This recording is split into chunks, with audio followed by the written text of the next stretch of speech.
Baalchaa Saafoo eenyu?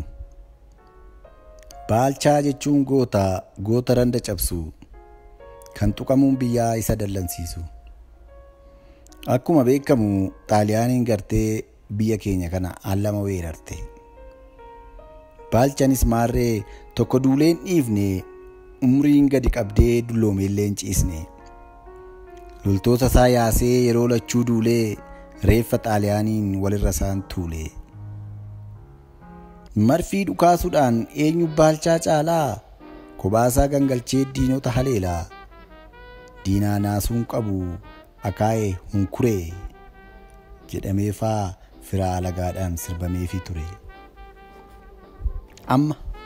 Otuma ammayyuu maayii ca'uu deemtee gaara Adwaafaa waa'ee isaa gaafatte. Dacheen soban beektu sitti himti hundasaa waa'ee Baalchaa Saafoo waa'ee gootummaa isaa. Cifraa mammancaasee akka diina raasee ishee kaan booji'ee gariin badduu baasee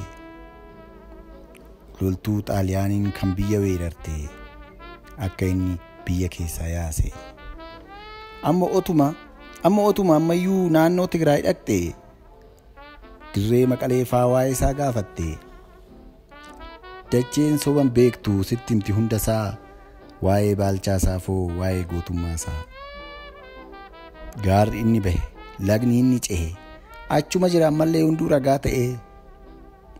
Jaallan isaa waliin eeboo luqqifatee gaachana isaa kaasee biyya teenya tana kolonii alagaa jalaa ishee baase.